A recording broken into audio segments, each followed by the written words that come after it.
Organisms and Population Part 12. In this part, we will learn about the habitat. Habitat is the set of environmental conditions around the organism to which it must adapt to survive and prosper. Habitat का मतलब होता है मस्कन, यानी एक जानदार के रहने की जगह, यानी उसके अतराफ का माहौल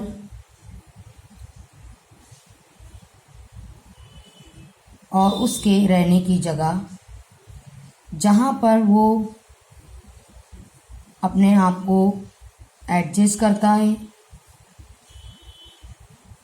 ज़िंदा रहने के लिए और फिर वो एक खुशहाल ज़िंदगी गुजारता है। उस जगह को उसका मस्कन कहते हैं, यानी हैबिटेट कहते हैं।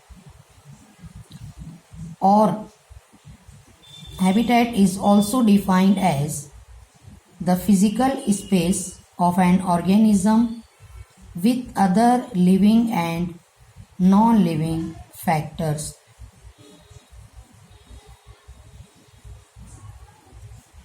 एक जानदार जिस जगह को अपने रहने के लिए इस्तेमाल करता है उसमें मौजूद लिविंग और नॉन लिविंग फैक्टर्स के साथ, यानी वो जगह जहाँ पर उस जानदार के साथ दूसरे और जानदार भी रहते हैं, जैसे इंसान के साथ जानवर भी होते हैं और पौधे भी होते हैं, और उसके साथ वहाँ पर मौजूद हवा और पानी और मिट्टी, ये सब मिलकर उस जानदार का हैबिटेट बनते हैं। या फिर हम हैबिटेट को सिंपली डिफाइन कर सकते हैं। Habitat is defined as place or area where particular species lives. वो जगह या वो एरिया जो एक जानदार अपने रहने के लिए इस्तेमाल करता है, उस जगह को उसका मस्कन कहते हैं, यानी उसका हैबिटेट कहते हैं। There are many types of habitat. For example arboreal, that is living on trees, दरख्तों पर रहना। Second aerial, that is living in air, हवा में रहना। Number third terrestrial, for example खुश्की पर रहना। Number four aquatic, that is living in water. कुछ जानदार अपना मस्कन दरख्तों पर बनाते हैं, जैसे गिलहरी, बंदर, ये दरख्तों पर रहते हैं। परिंदे हवा में रहते हैं। एनिमल्स और ह्यूमन बीइंग खुश्की पर रहते हैं, यानी ज़मीन पर रहते हैं। मछलियाँ आबी जानदार हैं, यानी वो पानी में अपना मस्कन बनाते हैं। इस तरीके से हैबिटेट मुख्तलिफ किस्म का होता है। Number next, micro habitat. It is defined as the immediate surrounding of an organism, sometimes called microhabitat. एक जानदार और उसके अतराफ का माहौल, ये कहलाता है micro habitat. Second unit is niche or निकी। It is defined as functional role played by an organism in its environment. एक जानदार एक माहौल में रहता है और वहाँ रहते हुए वो अपना रोल प्ले करता है, यानी अपना किरदार निभाता है। इन दोनों को मिलाकर हम कहेंगे niche. The term was first used by J Grinnell. इस टर्म को सबसे पहले यूज करने वाले साइंटिस्ट थे J Grinnell. Niche is also describe as a position of a species in the environment, like what species do for their survival. Second, how they fulfill their needs of shelter and food. निक का एक मतलब ये भी होता है कि एक जानदार या एक स्पेसीज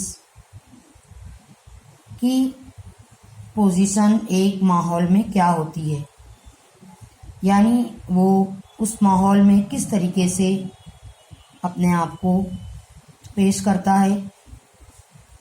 जैसे एक स्पेसीज अपने सर्वाइवल के लिए, अपने ज़िंदा रहने के लिए क्या एक्टिविटी करता है, और वो अपनी ज़रूरियात को पूरा करने के लिए, यानी अपने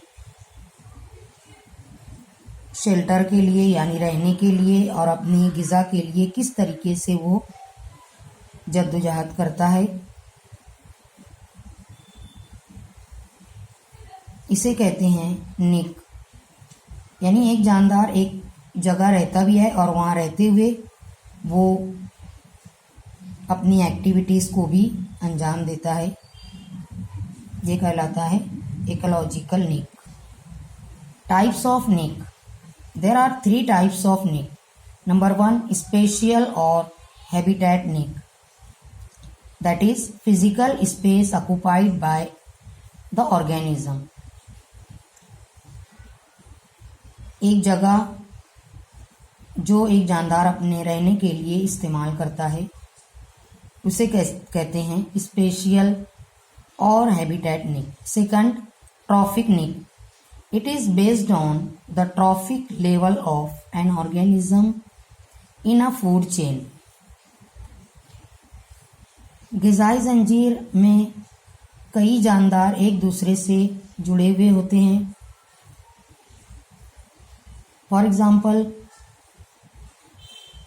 grasses, insects,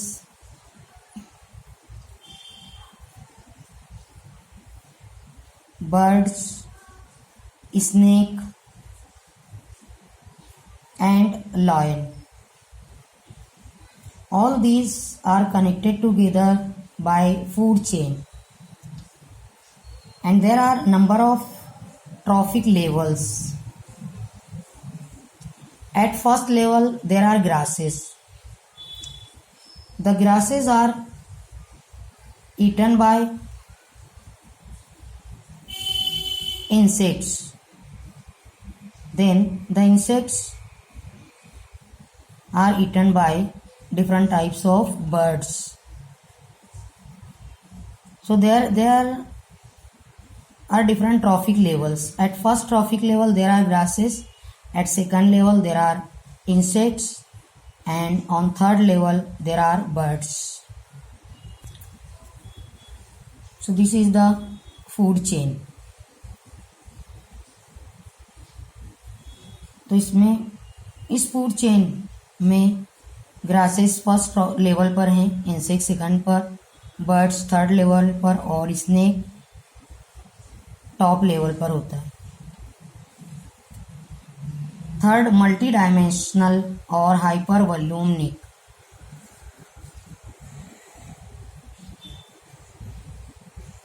Species have limited abilities to tolerate extremes of environmental conditions.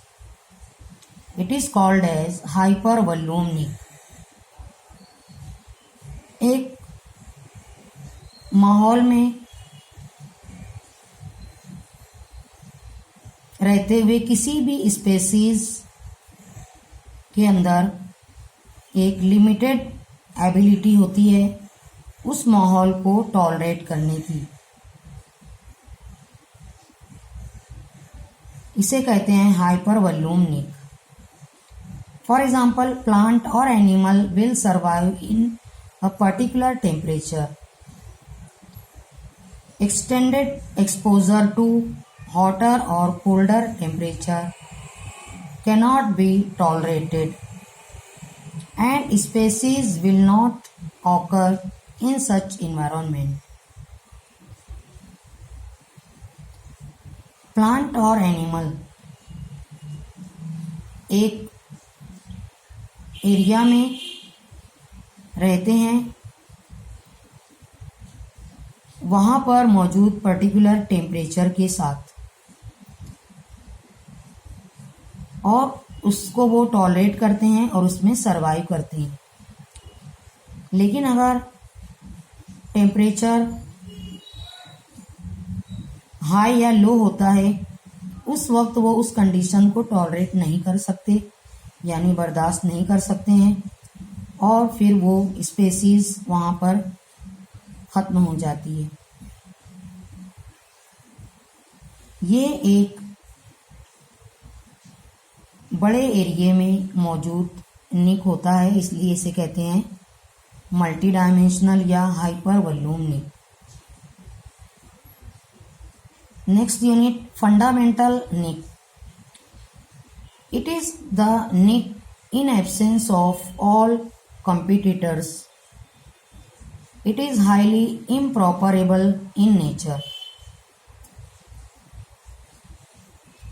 ये ऐसा निक होता है माहौल में, या ऐसी रहने की जगह होती है जहाँ पर जानदार के सामने कोई भी कंपटीटर नहीं होता, यानी मुकाबला करने वाला कोई भी दूसरा जानदार नहीं होता। ऐसे निक को कहते हैं फंडामेंटल निक। ये निक नेचर में नामुमकिन है, यानी ऐसा हो ही नहीं सकता है कि हम किसी जगह पर रहें और वहाँ पर हमारे कंपेटिटर्स यानी हमसे मुकाबला करने वाले मौजूद ना हो। Next and last, realized niche. It is the niche in presence of competition for the resources available in habitat. ये निक इस तरीके का होता है जहाँ पर रिसोर्सेस यानी ज़िंदगी के ज़राए हासिल करने के लिए जानदारों के बीच कंपटीशन होता है, उसे कहते हैं रियलाइज्ड निक।